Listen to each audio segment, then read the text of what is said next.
cho nó xí tương cá xí lửa đá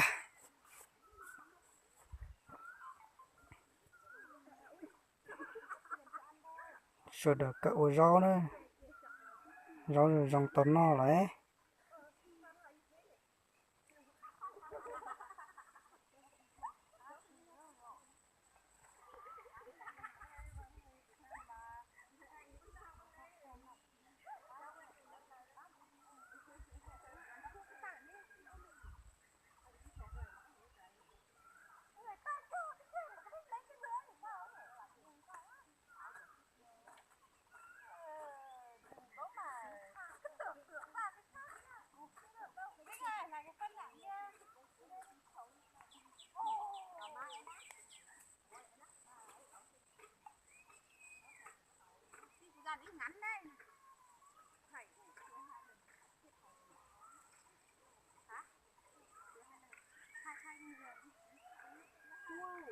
mai nhất mọi người ở tổ sáng mai đi đầy đủ nhá. Sáng mai có đoàn kiểm tra ở ngoài kia vào nhá. rau mù tơi cái này Đúng rồi, sáng mai đến cả lớp thì đoàn trung tâm vào cho nó giờ có man chàn chúa nữa man chàn chúa lúng nọc cá cỡ cũng dứa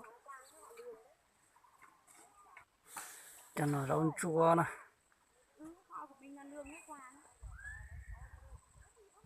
rau chua cá cỡ chẳng cá của cha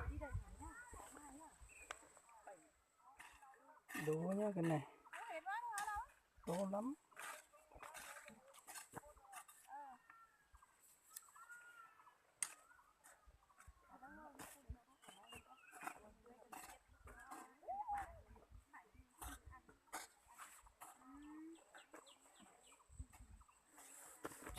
rau chua măng nữa cho nó này rau cải mèo nhé cái này tốt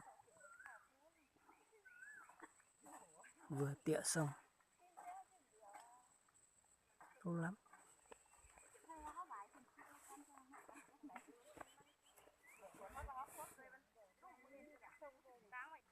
cái này là lúa của rau đay nhá. Đấy. Lúa rau đay tốt cái này lúa rau đay rất tốt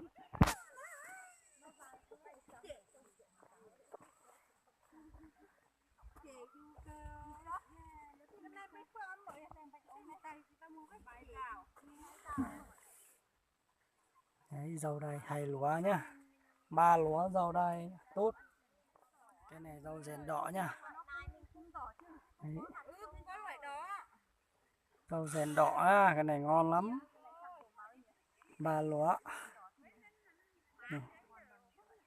bây giờ nhóm của mình đã lên tới rau nhé chăm sóc rau sáng nay nhé rau rèn đỏ tốt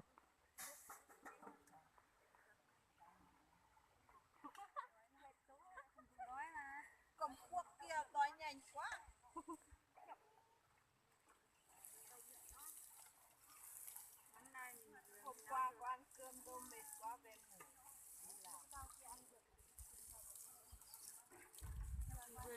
Vừa mới bắt đầu ăn cơm anh bảo là mày đi thì đi đi, không đi người ta đi hết rồi đấy.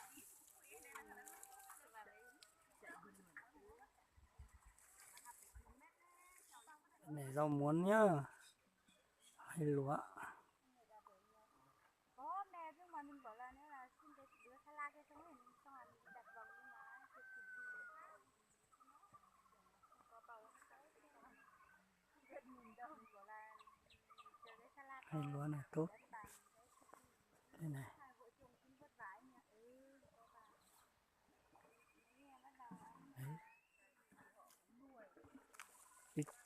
tí tổ cha nó cho nó này nó tên lão nên nuôi thì tờ ba sọn đôi giếng thì tờ ba sỏi ya thì chín đôi giếng là tờ ba sỏi ya thì chín đôi giếng mày giờ cho nó nữa cho con nhiều nó đấy tờ ba sỏi ya thì chín đôi giếng chỉ giờ cho nó nữa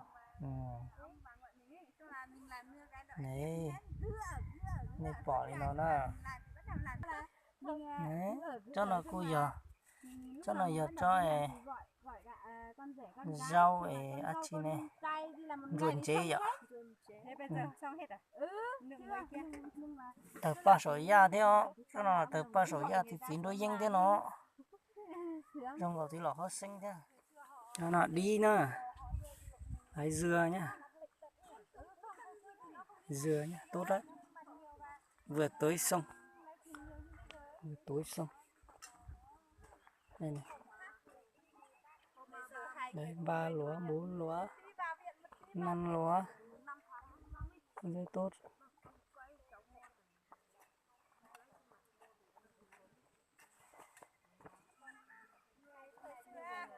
Nó này tốt. Cái này nhá, lúa mũi đán nhá, đang làm già xong cái này. Đấy.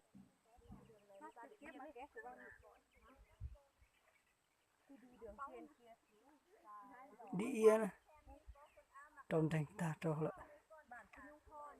dòng cành, dòng hành này. Cái tao no lại, đi lúc thì sợ nó sẽ là chỉ tao no đó, chỉ có 1 tháng thôi, được quả mới đá rồi.